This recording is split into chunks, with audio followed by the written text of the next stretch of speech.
Onitsha zone. Abụ Maazị Mbagide Chukwu na Nwada Enoch Mnatim.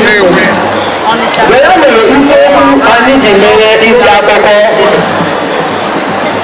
Gọvanọ Charles Chukwuma Soludo ewerela ọtụtụ ndị nkụzi ruru 8,000 n'ọrụ na steeti Anambra. Ọkammụta Gọvanọ Chukwuma Soludo emeela steeti Anambra ohere dịka Dubai. Gọvanọ Chukwuma Soludo emeela ụlọ akwụkwọ niile dị na steeti Anambra agụmakwụkwọ n'efu. Ọchịchị Gọvanọ Charles Chukwuma Soludo wepụtara ụlọ akwụkwọ 22 ka ha bụrụ smart school iji tinye ụta nkànaụzụ n'ụlọ akwụkwọ dị na steeti Anambra, nchekwa ndụ na akụnụba nke steeti Anambra. Anyị gara agakwa n'ihu. Aha m bụ Maazị Mbagide Chukwu na Nwada Enoch Mnatim. ugbu a werenụ akwụkwọ anyị kọọ ha n'uju.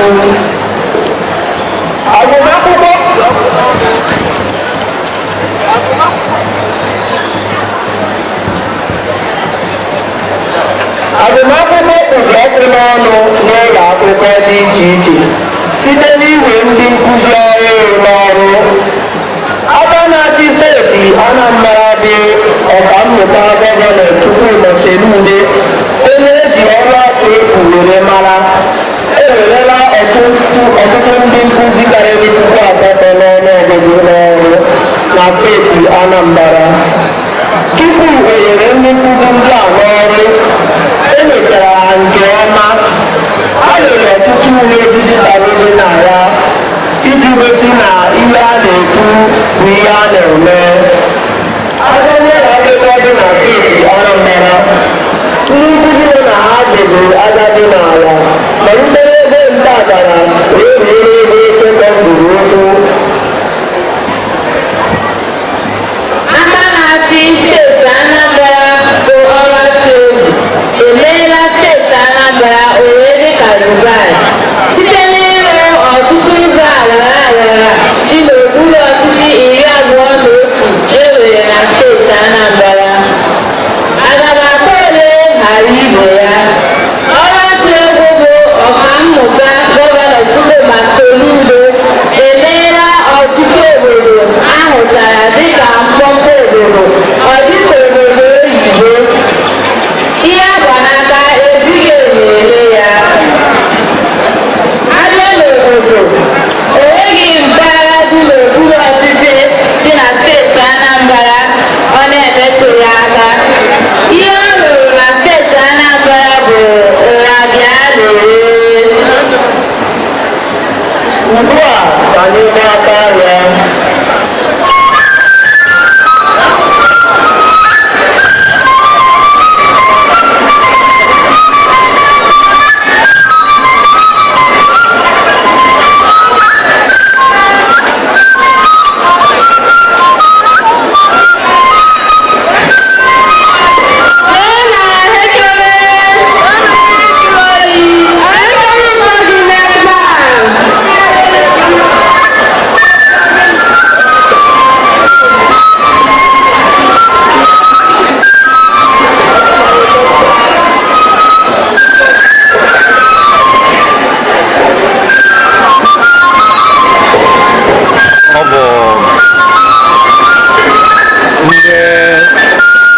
na-atụ akụkọ ụwa ndị Onitsha zone DPSC ọkọ na-agba aka ya.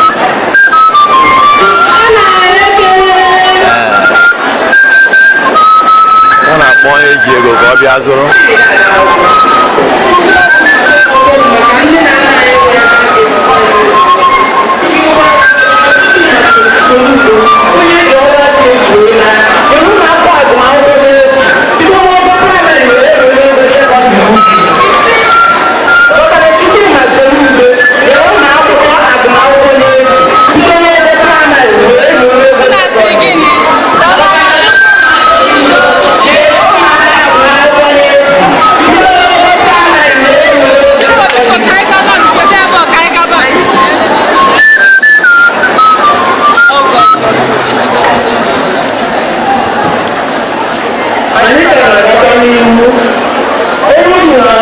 ya bụ Maazị Nnabụike Chukwu na Nwada Enoch Nnati.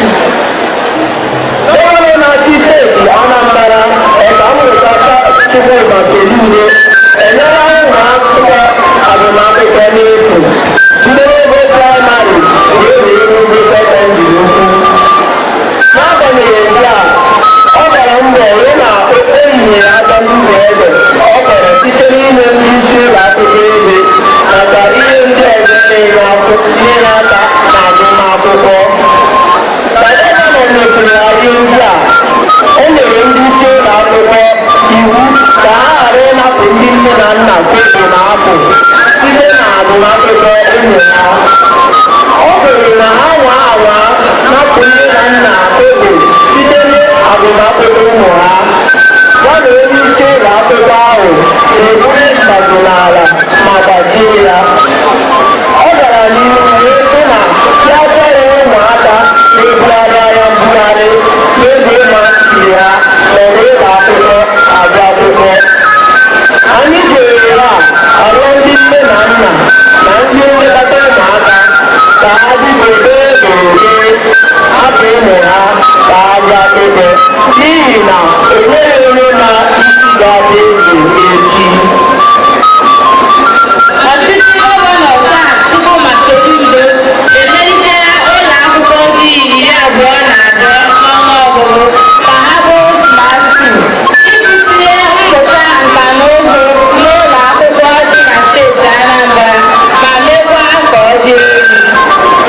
Ọ wepụtara ụlọ akwụkwọ 22 dịka ụlọ akwụkwọ mgbalị ka etinye usoro dijitalụ na ụmụaka na ndị nkuzi site n'ọrụ mmepụta dijitalụ na klaasị. Gọọmenti steeti Anambra enyerela aka ya na ndị SDS maka inye AI powered digital infrastructure n'ụlọ akwụkwọ smart. Nke a ga-eme ka mmụta bụrụ nke dijitalụ ma mee ka nkuzi automation, nlọdata na mmegharị ihe omume. Ndị MTN mekara smart school niile dị na steeti a tablet ma ọ bụ akụrụngwa dijitalụ dị 155 n'ụlọ akwụkwọ ọbụla itinyere ụmụaka n'ebe mmụta dijitalụ aka. Ndịkọta, ndị a bụ isiokwu ọrụ a n'isi akụkọ. Gọvanọ Charles Chukwuma Soludo ewerela ndị nkuzi ruru 8,000 n'ọrụ iji mee ka agụmakwụkwọ bie ọkụ n'ụlọ akwụkwọ dị na steeti Anambra. Ọrụ ọtụ egwu bụ Ọkammụta Chukwuma emeela steeti Anambra wee dị ka Dubai site n'ịrụ okporo ụzọ awara awara niile. O nyekwara ụlọ akwụkwọ nke gọọmenti steeti anyị agụmakwụkwọ n'efu. O wepụtara ụlọ akwụkwọ 22 ka ha bụrụ smart schools. Nke a bụ akụkọ anyị n'ụbọchị taa. Daalụnụ maka ịnọnyere anyị. Ka ụbọchị taa bụ ụtọ mara anyị niile mma. Onye ahụrụ taa ka anyị gwa ya echi ise. Tireless effort in putting this celebration together. Our principals, teachers, and students who continue to sow seeds of knowledge with passion and patience. The parents and guardians for believing in the power of education. To the Commissioner of Education, Professor Ngozi Chiwude, for standing out and making sure education sector succeed all the time. I reaffirm our commitment to excellence, motivation and equity in the education sector. We will continue to work with stakeholders at all levels to ensure every child in Anambra access quality education, education that equips them deeply in the values of their homeland. As we dance to the readings of our ancestors And as we celebrate the achievements of today's heroes, let us remember that the future of Anambra lies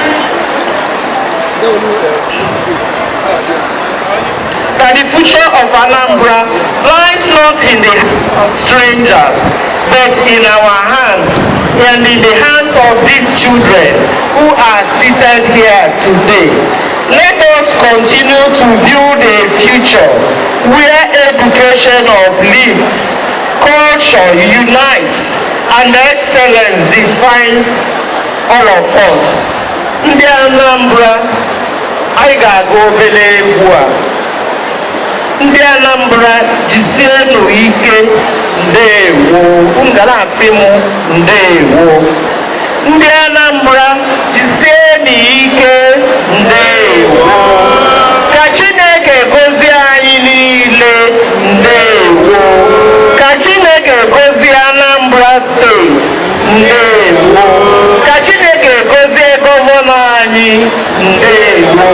Ka Chineke gozie ndị nkuzi anyị, ndị principals na ndị ụmụ akwụkwọ, ndewo. Ka Chineke gozie Anambra, gozie Nigeria n'aha Jizọs. Amen.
Thank you. Yes, cultural parade display by all saints. Candidate in charge. Candidate in charge. We are happy to do this. I should come up. In that, they did the prefer.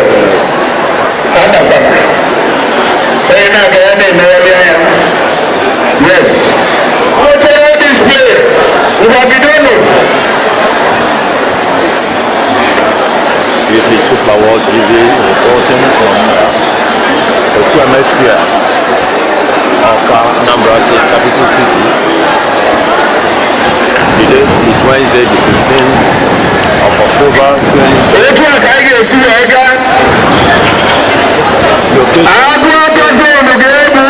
DPS Post Primary School.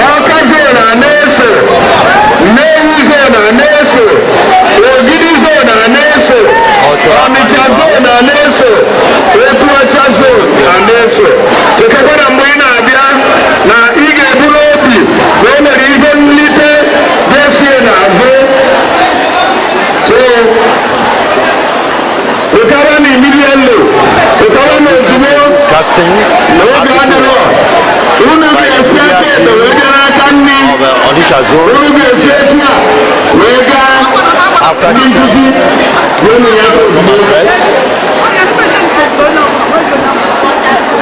and now we are about to witness the march past Agwata zone coming up.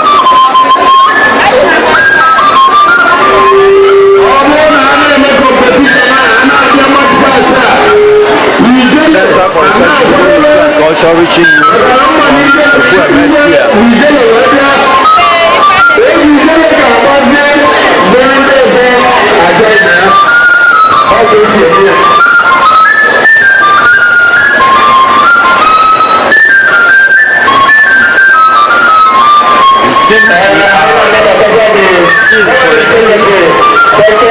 for this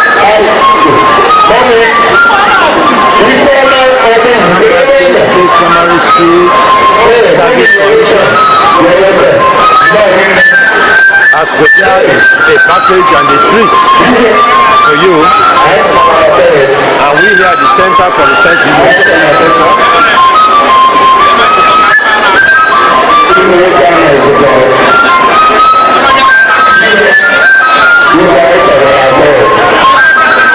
we are here to make sure we do not miss a session of this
color and brightness. Here are the PPSC Cultural Carnival 2025 edition. Today, Wednesday, the 15th of October 2025. The place is the Ekweme Square, Oka, Anambra State Capital City. Okay.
But let's see the people who are watching.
Onitsha zone at the PPSC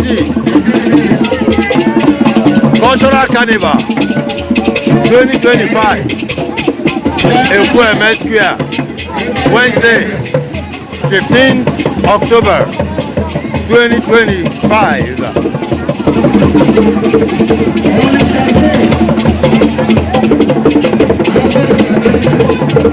And here comes the palm wine tapper. And we have architects, farmers, palm wine tapper, palm oil, mayoku, obaku,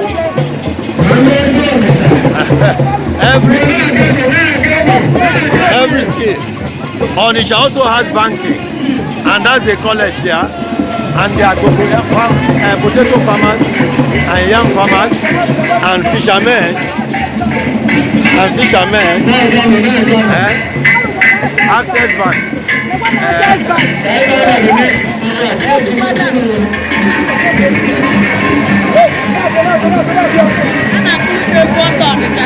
Have your back now. Have your back.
cannot just match somebody's front like that. What did you say? Yeah, no, let me say.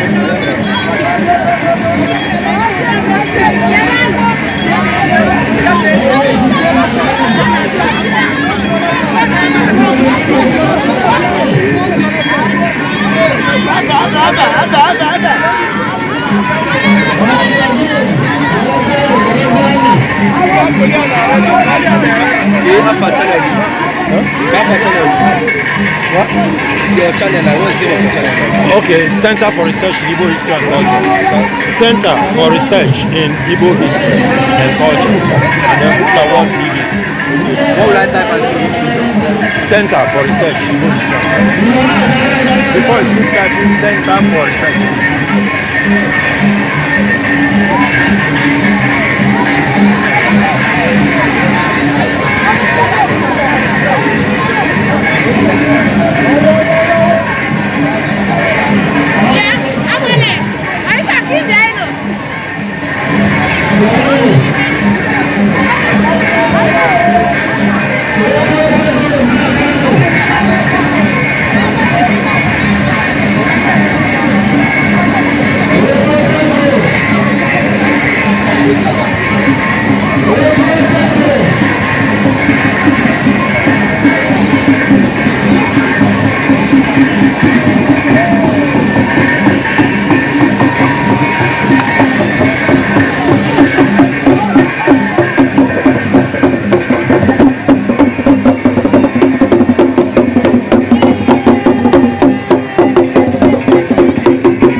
Special Secondary School for the Deaf, Odapo Onitsha.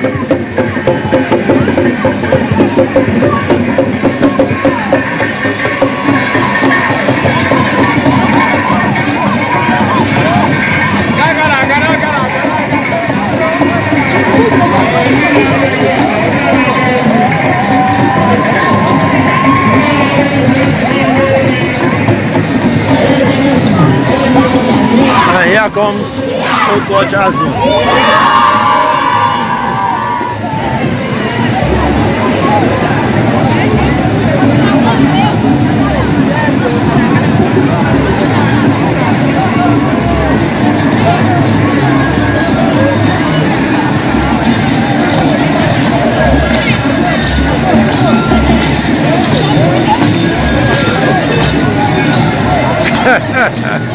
Ndị ọma bala.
Okebo, His Royal Majesty, Dr. Sir Bennett, Izuchukwu Emeka JP, Igwe Okebo II, Chianuba Namekwe, Chianuba Okoro, Ainanu, Ainanu, Ainanu, Ainanu.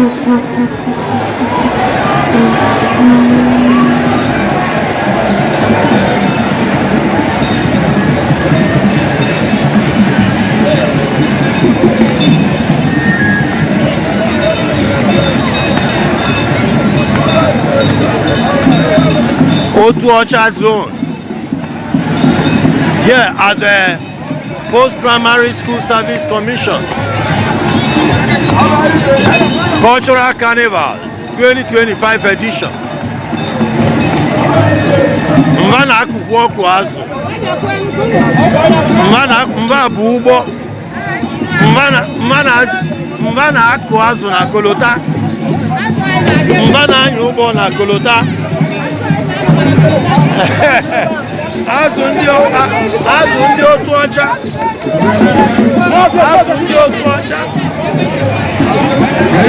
sọsọ ndị otu ọcha na-evi bolo na stadium na-egbu azụ. Ndị otu ọcha na-evi bolo na stadium na-egbu azụ. Mmadụ anyị agbọ n'enu tamak ọjọgọlọ gị nke a na ịpasta live ebolo ịgba ka o ji wee bee ya ọ na-emeweli ka ọ bụ n'okwute ụmụ ka azụ ma Chukwu ekwerọ ọ dị eji eme nna onye anam ka ịbụ ibolobe egbu okwe n'azụ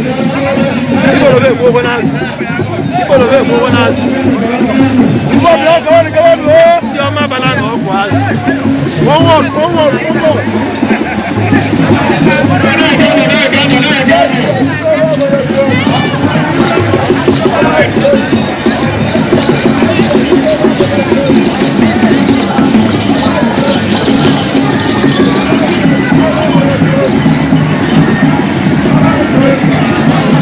Otuocha zone ịyọbụ nwanyị Uwe ego Balena, Igwe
The Otuocha contingent at the BPSC Cultural Carnival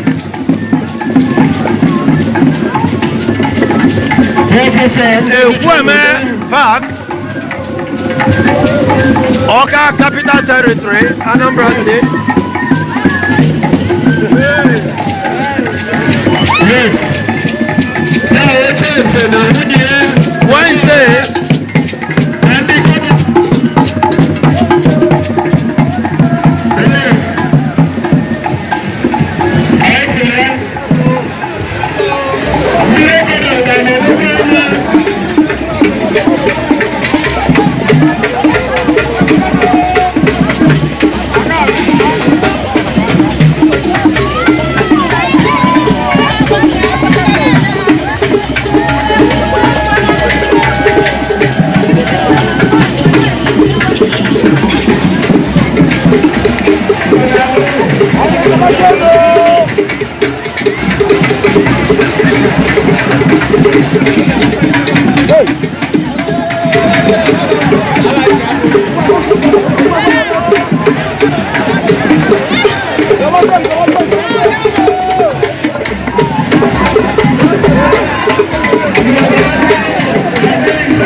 Well, madam, come and talk to us. You don't want to talk to us, madam. Buy your cook. You can buy a bag, buy a piece, buy a beach and live in a meva. Okay. I saw total good. I will talk about the union and I can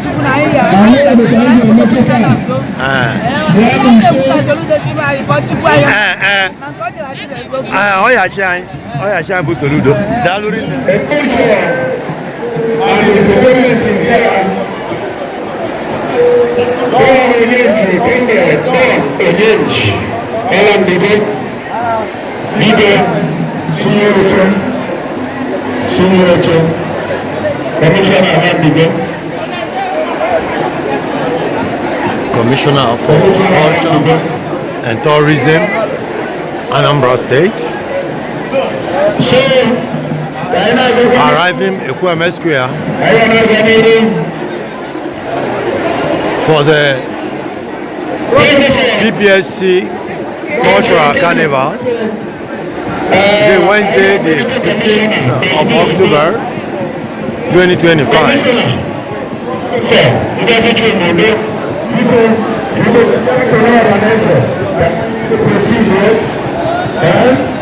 Commissioner for Education, Anambra State.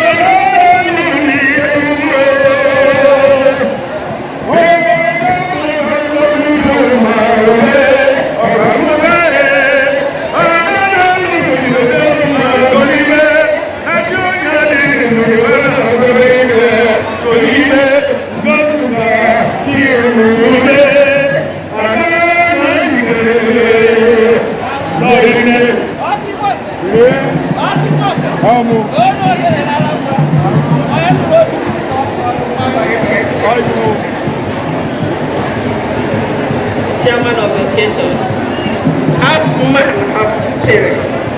Prof, sir, the man of God, beloved one. No. Iwe.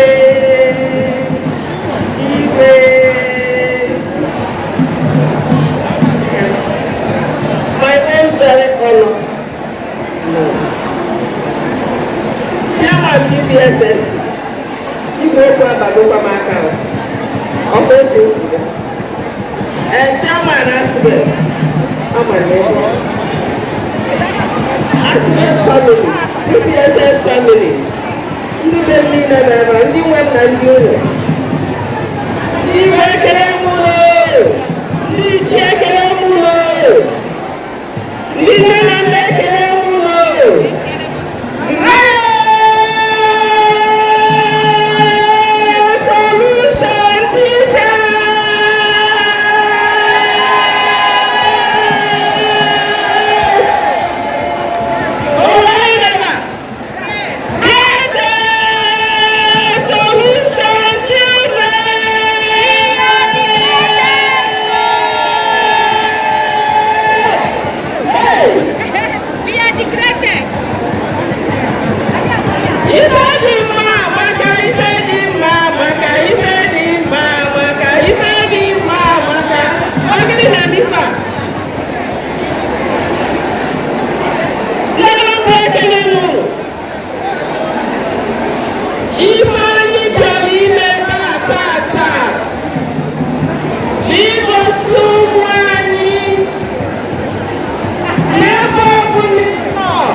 I welcome all of you and I say, may you enjoy this day and may this day be memorable in Jesus' name.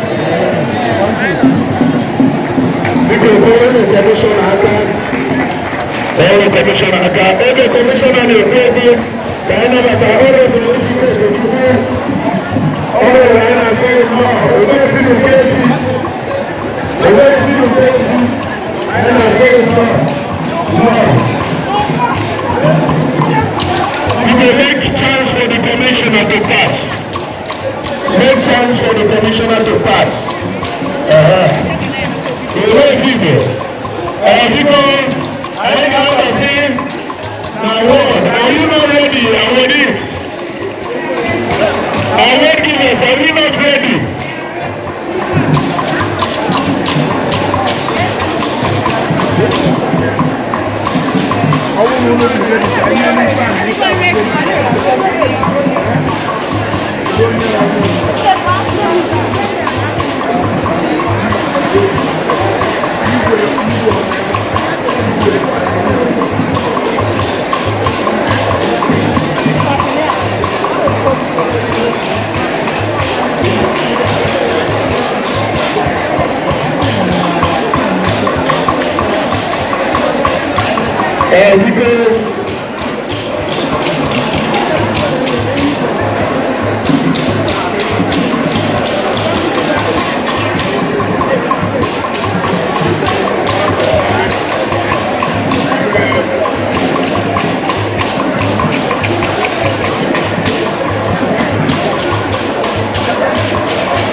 Yes, can I hear you?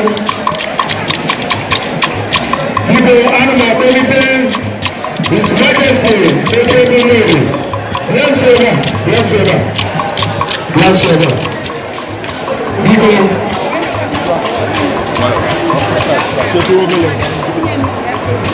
Your Royal Highness, PPSS, I need to money in the education.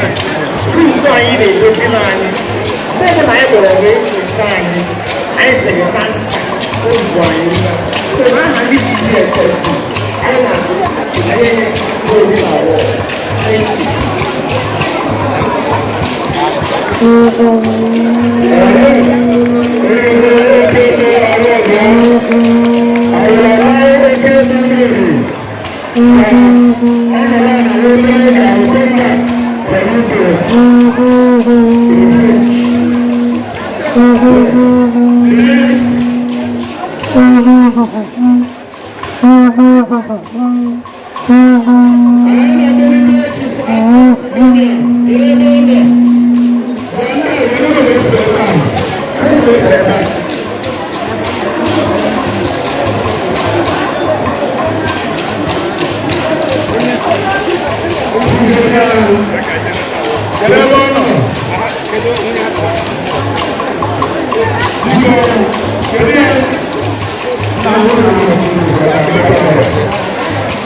mana ego ọjị ga-abịatụ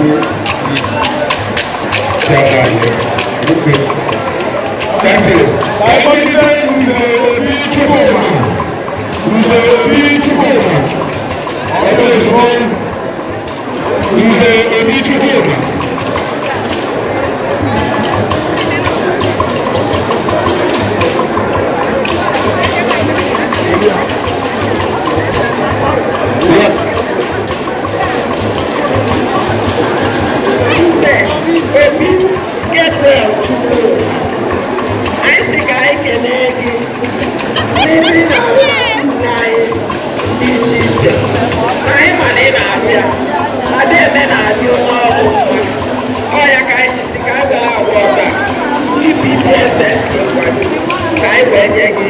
Thank you, sir.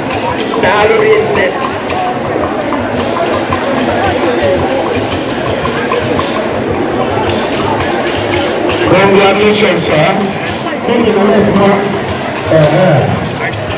Congratulations. Thank you. Can you make yourself his name or respond?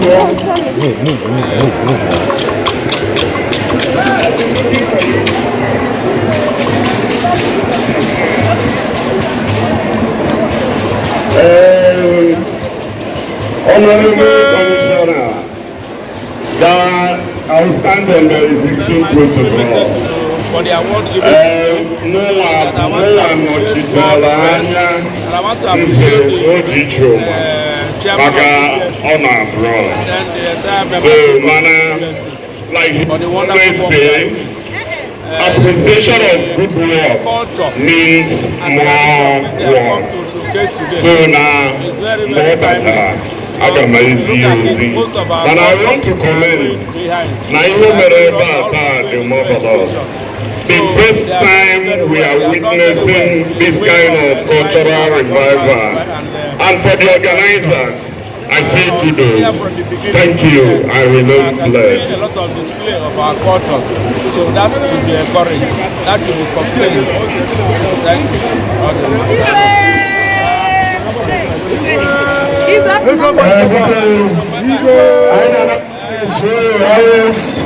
We are witnessing the passion of His Royal Majesty, Dr. Sir Bernard Chukwuemeka Igboho II of Nigeria. I see the pass from the program from Square.